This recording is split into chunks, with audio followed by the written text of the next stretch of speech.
Hello students, आज हम पढ़ेंगे क्लास 9 का मोशन चैप्टर का एक टॉपिक स्पीड। तो स्टूडेंट, आपने कभी कभी देखा होगा कि कभी कभी आप रोड पे जाते हो और आपके सामने से कोई कार बहुत तेज़ी से आगे निकल जाती है, तो आप सोचते होगे ना कि ये कार कितनी फास्ट चल रही है।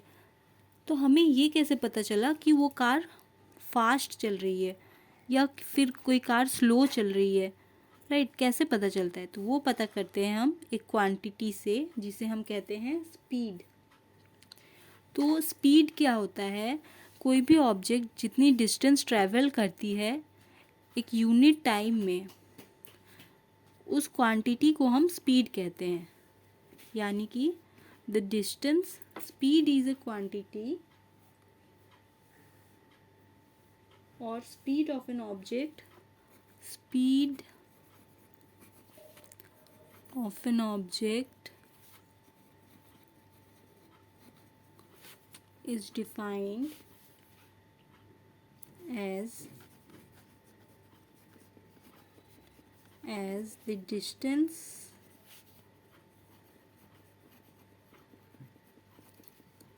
traveled by an object per unit time, यानी कि speed equals to distance by time.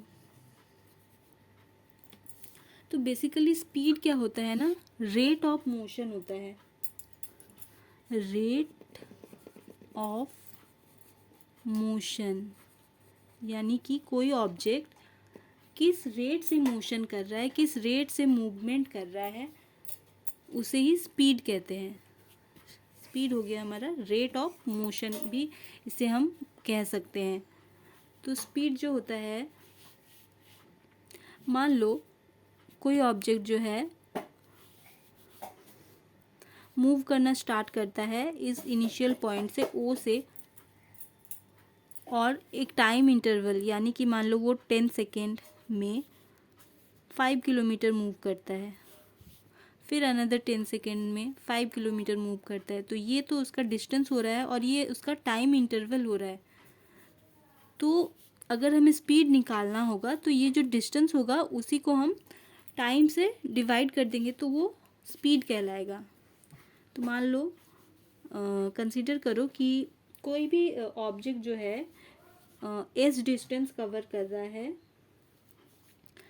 Distance equal to S distance cover कर रहा है इन टाइम इंटरवल या फिर टाइम टी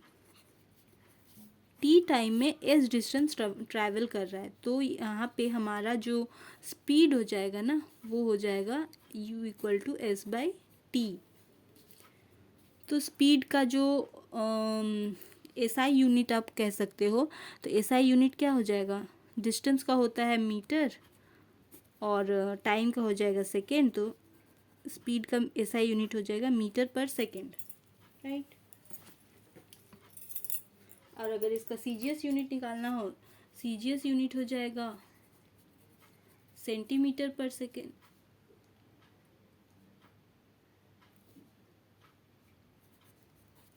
ये हमारा हो गया एसआई यूनिट, मीटर पर सेकेंड। ठीक है, तो बेसिकली हमें ये समझ में आया कि जो हमारा स्पीड होता है वो एक ऑब्जेक्ट के द्वारा जो डिस्टेंस कवर किया जाता है यूनिट टाइम में, उसे ही हम स्पीड कहते हैं। उस क्वांटिटी को हम स्पीड कहते हैं। जैसे कि ये डिस्टेंस बाय टाइम करोगे तो इसका कुछ ना कुछ तो वैल्यू आएगा ना। जब इसमें डिस्टेंस की जगह वैल्यू पुट करोगे, मान लो यहाँ डिस्टेंस की जगह आप 10 किलोमीटर पुट करते हो, 10 किलोमीटर पुट करते हो, टाइम की जगह टाइम जो टाइम टेकन होगा, तो टाइम टेकन मान लो आप 1 आवर होता है, तो इसका तो एक वैल्यू आएगा ही इसको इक्वल करके। तो इसका जो वैल्यू आएगा ना, ये जो क्वांटिटी होगा, इसी को हम स्पीड कहते हैं। ठीक है, और स्पीड जो होता है, speed is a scalar quantity. Scalar quantity क्यों होता है?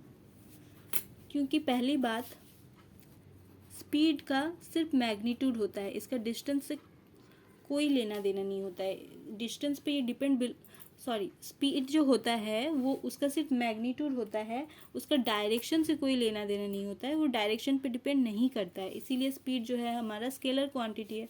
और यहाँ पे आप देख रहे हो कि ये डिस्टेंस पे डिपेंड कर रहा है, तो डिस्टेंस भी हमारा स्केलर क्वांटिटी होता है, इसीलिए ऑब्वियसली स्पीड जो है वो स्केलर क्वांटिटी ही होगा। ओके, अब हम पढ़ेंगे टाइप्स ऑफ स्पीड के बारे में।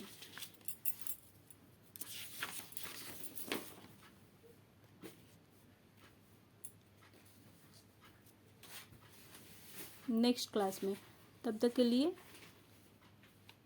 आप इस स्पीड टॉपिक को समझो और नेक्स्ट क्लास में हम इसके टाइप्स के बारे में पढ़ेंगे।